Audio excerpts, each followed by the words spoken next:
don't shake it. See, don't. I know. Yeah. Don't move and no shake chair. Yeah. Well, I can tell you anything about doing this. You're okay Yep, with this. that's me.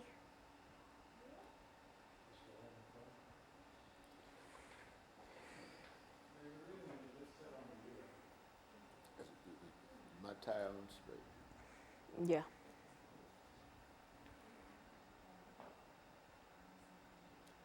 You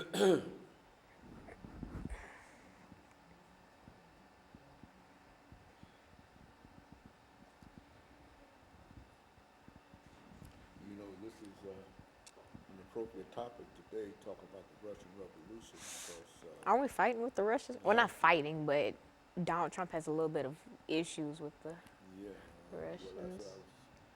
People would like to know more about What they the dealing with. context. Yeah, the context in terms of what you're talking about. We finna be turning into the Soviet Union. It does seem to be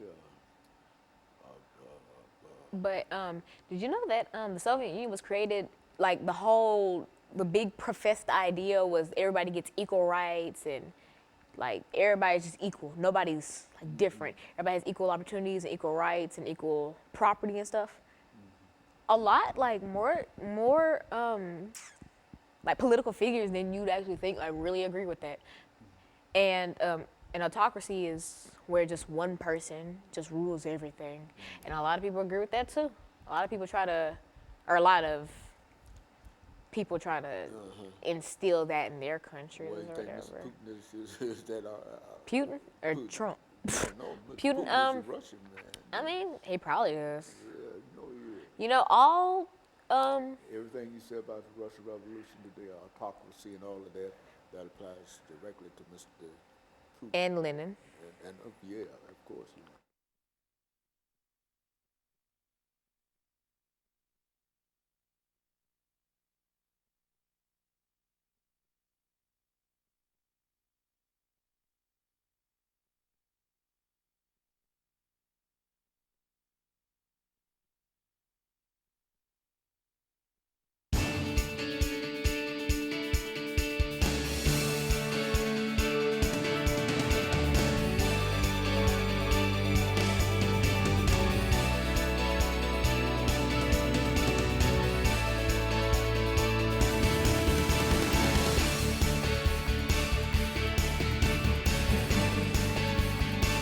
Thank you and welcome to the show today. The topic today is the Russian Revolution. And we're fortunate to have with us to talk about the Russian Revolution, Alana McLaughlin. And of course, Alana, let me welcome you to the show this morning and to tell you how delighted we are to have you with us. You've not been with us on a number of occasions, but nevertheless you are with us today. And you have selected a very, very unusual topic today, dealing with the Russian Revolution. Before we get started in the topic, Alana, let's see if we can have you to give us some information about your background, your education, and some of the things that were important in terms of bringing you to us this morning. And by that time, we should be out of this first 6-minute segment, and then we'll have an opportunity to dive directly into the Russian Revolution. Let's do it from that perspective. Well, as you previously stated, my name is Alana McLaughlin. I am a freshman at the Nashville School of the Arts. I play trumpet. And what really brought me here was my love for history and talking about topics that a lot of people don't know about. Like the Russian Revolution, people know of it, but people don't really know about it. Mm-hmm. And so that's my main purpose here today, to shed light on a topic that is kind of important. And well, all historical events are important because they tie into our modern daily life in some way, shape, or form. But about me, I'm Alana McLaughlin. I am very involved in sports. Like I said, I play trumpet. I am in marching band. I cheerlead, etc. Just things like that. And that's about it. But school comes before everything. And I'm really more of an academic based person. So that's very good. So let's look at the so-called Russian Revolution, Lana, and give us sort of an overview in terms of the kind of information that you're going to give us this morning dealing with this very, very important historical event? Well, the overview of the Russian Revolution is really just the big name for two sets of revolutions. And these two revolutions kind of work together to tear down the Tsarist autocracy. And now, if you're not familiar with that, it's a type of democracy or whatever. And it's a type that basically means one person rules everything. So they rule government, they rule the people, just one big leader. If you look back in history, there were lots of forms, well, attempted forms of autocracy. Say Hitler and the Jews, he tried to kind of run everything with him just being the sole leader, not really having a government, just him. Lots of dictators try to instill an autocracy, but a lot of times it doesn't work. But as I was saying, the Russian Revolution is just a big name for that. And see, once the Russian Revolution occurred in 1917, this overthrew that autocracy that I mentioned, and this was the beginning of the Soviet Union, which would come to play in 1922. Why don't you tell us something about how this overthrowing of this autocracy came about? What was an autocracy, and what was the name of the basic kind of thing that upheld the whole Russian situation up until that time? Well, what upheld the Russian people was the fact that none of them had rebelled up until this revolution, this rebellion. They all sat and kind of tolerated this autocracy, this one person trying to instill beliefs and views that the Russian people didn't necessarily agree with. But they let this pass by until certain people stood up and tried to break down this barrier. And these people can be seen as the equivalent of like civil rights leaders for African Americans. As we know, civil rights leaders tore down the barrier of segregation and things like that. And they helped bring equality for their people, as the people who stood up for the Russians did. And there's so many people, more than I can name, that stood up and fought this. But in the end, these people stood up, and that's how the part one of the revolution started. Because, like I said, there was two revolutions. They both occurred in 1917, though. And the Russian Revolution is just a big overview of those two revolutions. Okay, and so what we'll do, we'll take our first commercial break in a few seconds, Lana, and then we'll have an opportunity to come back and to deal with the second part of the Russian Revolution. And so essentially, you're saying that the revolution started in 1917, almost immediately after what we generally call the First World War. Yes. As a matter of fact, it was a product in a real sense of Russia's participation in the First World War. And after that war was over, then we get into that first revolution in the Russian Revolution. Coming primarily because of all of the destruction that occurred during the war in Russia itself. And so what we'll do, we'll take our first commercial, and we'll be back with our audience following this very, very short commercial break.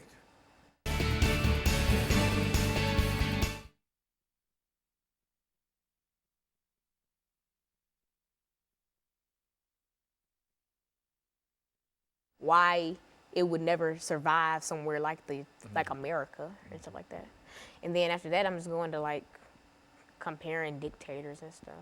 Okay, well, you let me know. Are you just going to start comparing? I'll just follow you then. All right. Okay, well, I'm just trying to get a pace to it and get a voice level and a depth to it. Okay. You make it go that way, and because it bring you out in reference to it. And so when we come back, I'll announce what we're dealing with, and then you can start again where you please. And we've got 8 minutes, and you deal with this however you wish to.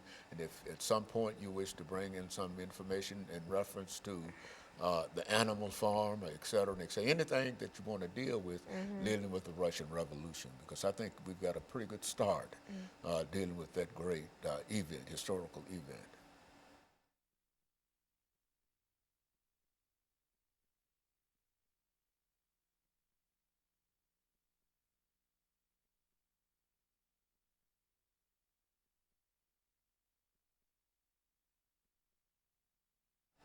Thank you, and welcome back to the second segment of the show for today.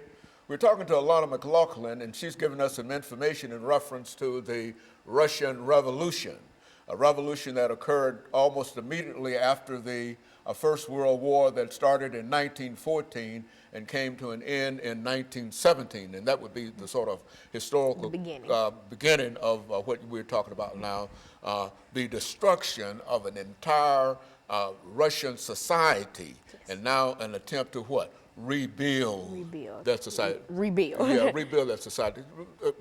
Approach it from that perspective. Well, for our viewers just tuning in the first segment, we did go through my background in education, but more importantly, we kind of talked about what the revolution was. Now, the Russian Revolution is the big name for two sets of revolutions that occurred in 1917, right after the First World War.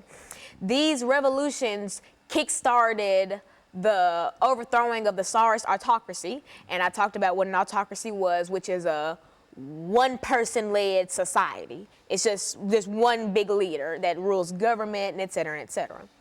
And I talked about, you know, they overthrew this, and also the Russian Revolution was the kickstarter for the Soviet Union. Now, the Soviet Union is a party. It's a political party, just like, you know, Republican or Democrat. Coming out of the Communist Party. Coming from communists.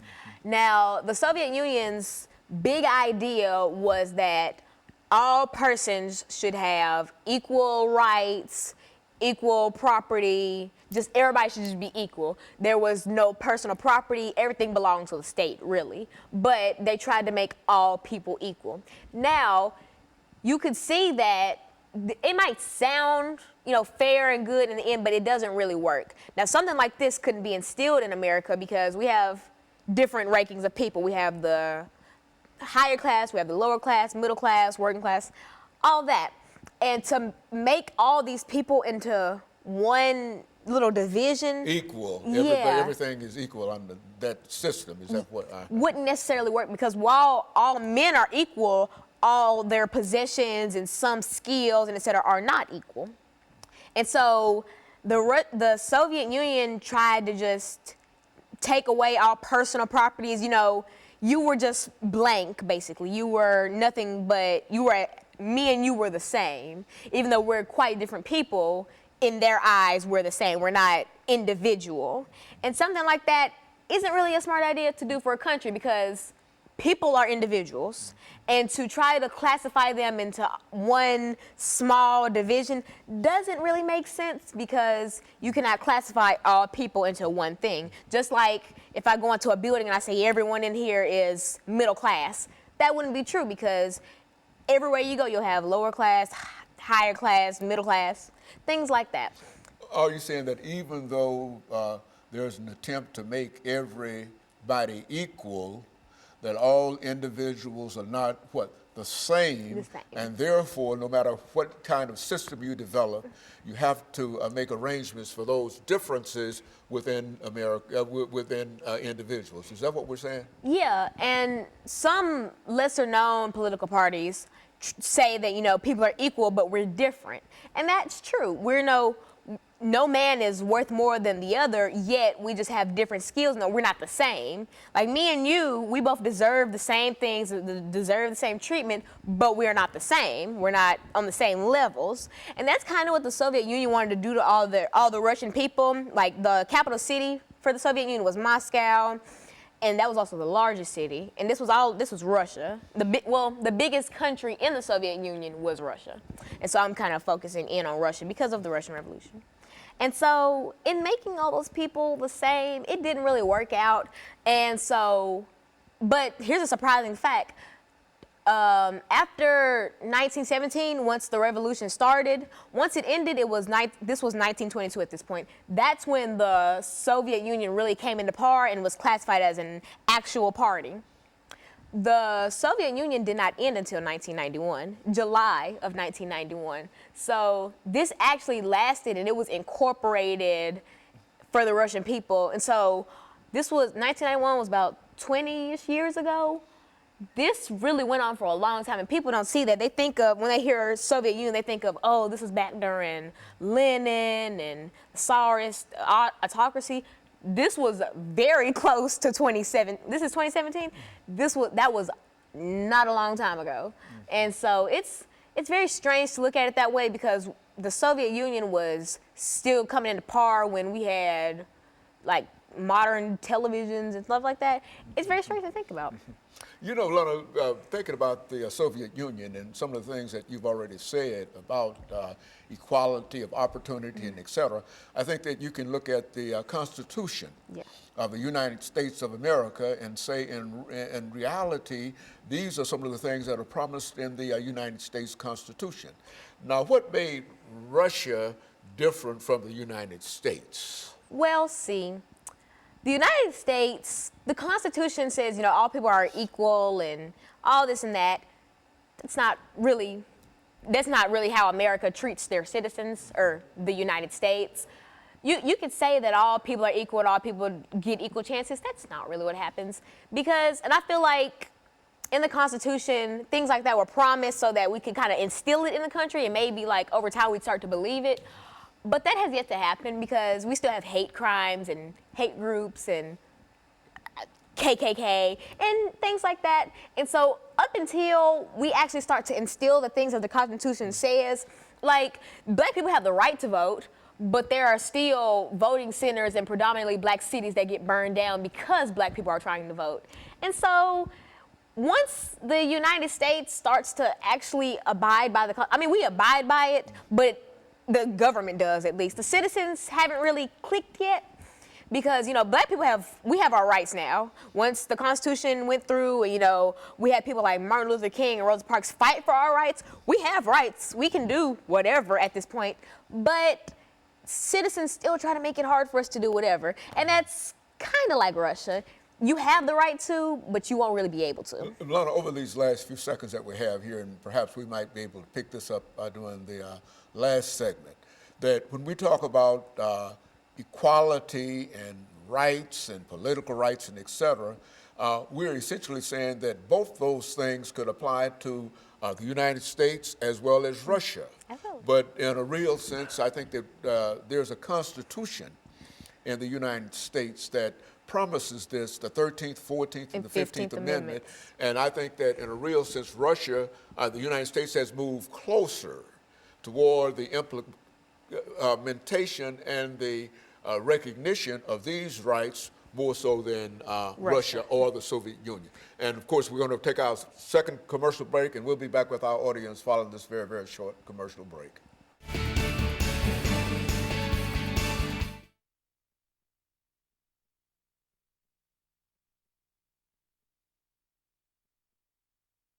It's habit. It's like, don't do that. Okay, it's habit. Okay. No, No, because I get tongue tied. I was like, yeah, well, I'm just tie your tongue up and do like I do with these dentures.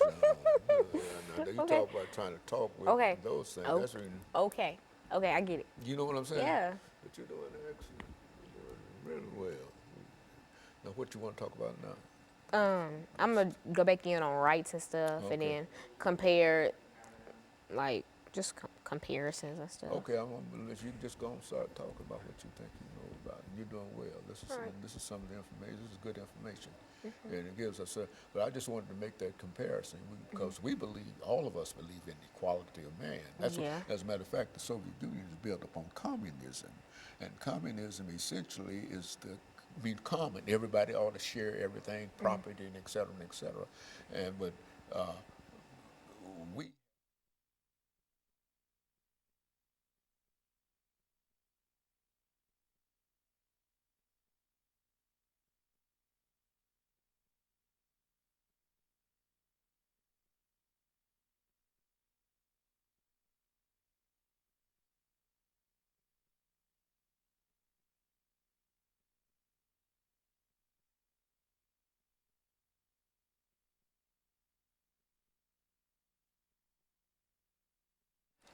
Thank you and welcome back to the final segment of the show for today.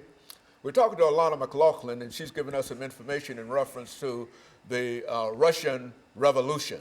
Alana, let's see if we might be able to pick up where we left off during the second segment to give you an opportunity to perhaps look at the Russian Revolution, the promise of equality as promised in communism, and then perhaps say something in reference to the Declaration of Independence. We hold these truths and et cetera, that kind of thing. Talk about it from that perspective.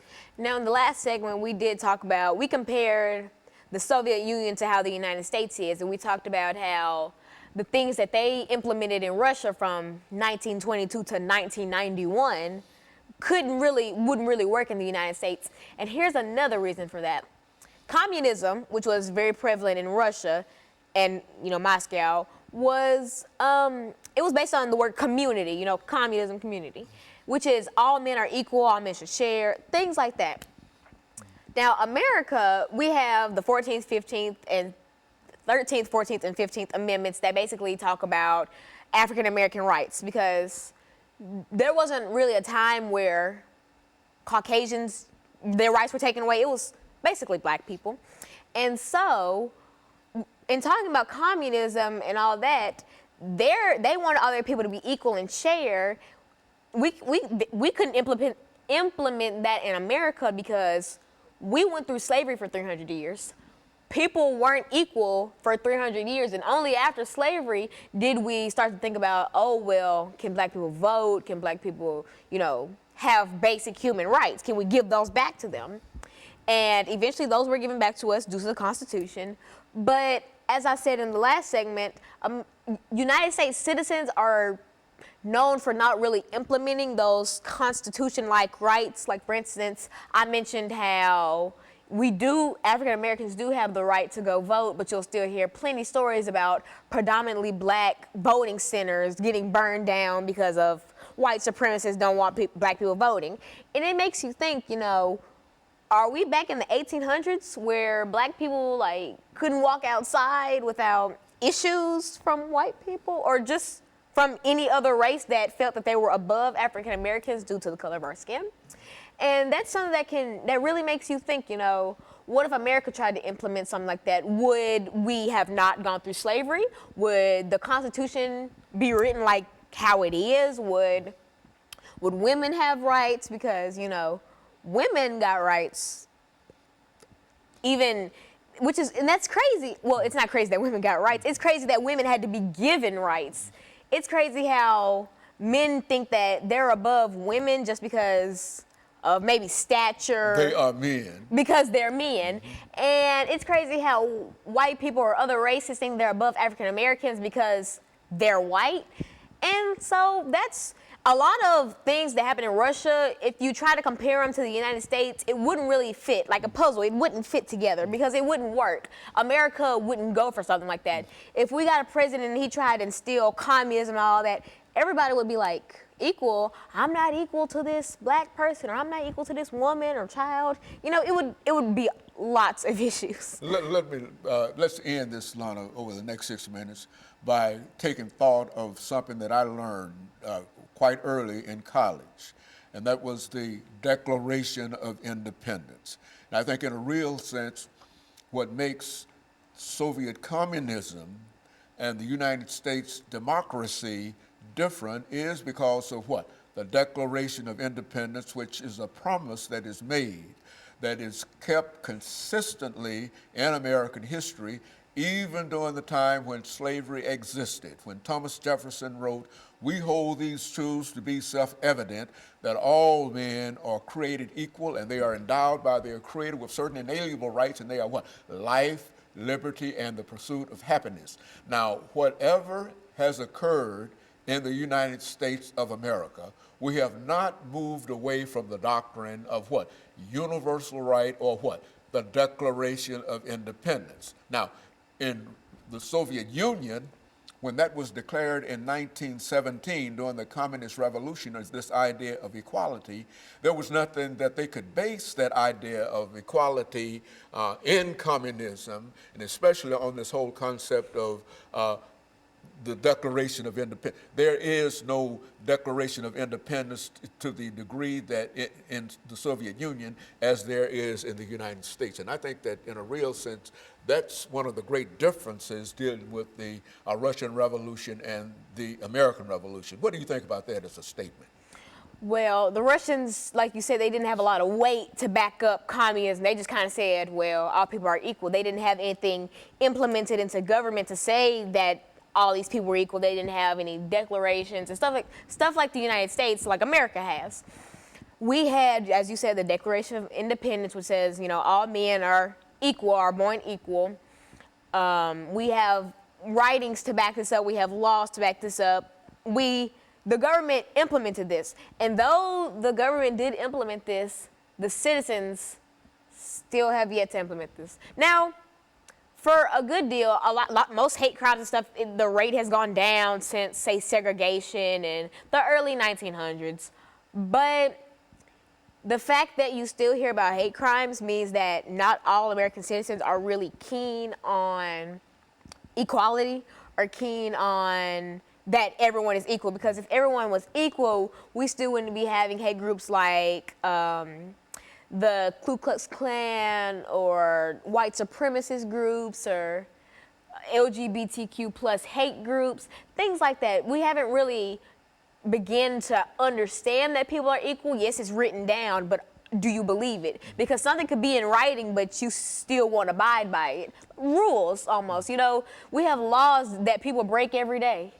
And so it takes time for you to implement this, but I hope that soon American citizens start to wake up and smell the roses and start to implement these rights, because they weren't written for no reason. They were written so that we can implement what these founding fathers wanted: independence and equality and things of the sort. A final thought in reference to this.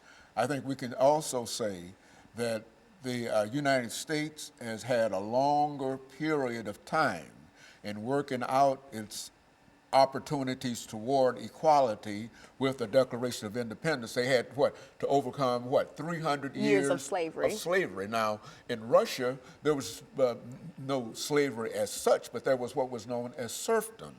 And so each nation has had to work the ideas of equality out, from serfdom through the Communist Revolution, through communism, from slavery to democracy to the Declaration of Independence, all of them coming together to indicate that while both of these two great countries talk about equality, the United States has a stronger hold on this idea of equality and equal rights than any other country in the world. Would you agree with that? I would agree with that, because that's why America has their name, land of the free, because we do have lots of things implemented so that people can have their freedom, and so that if someone tries to take away that freedom, proper measures can be taken to punish that person.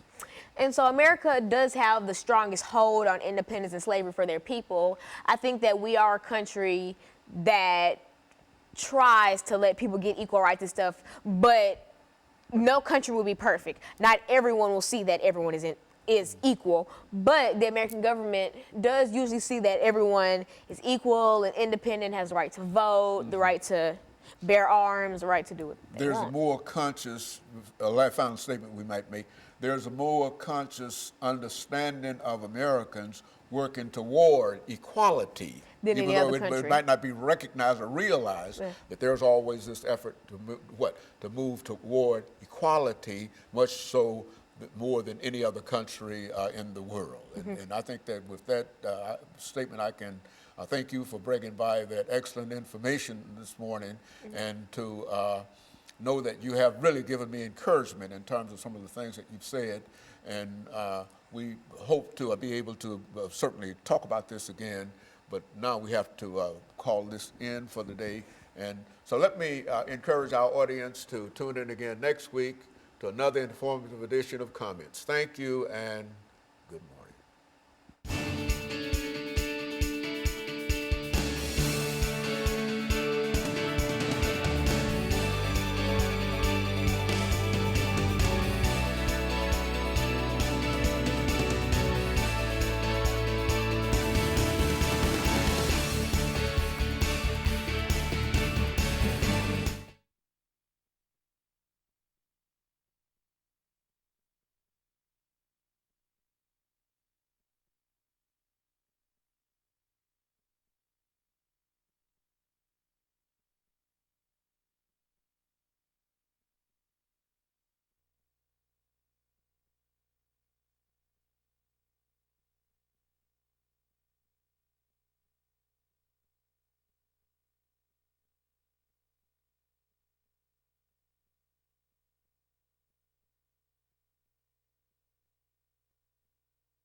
abolishing modern slavery in Tennessee, the penal system.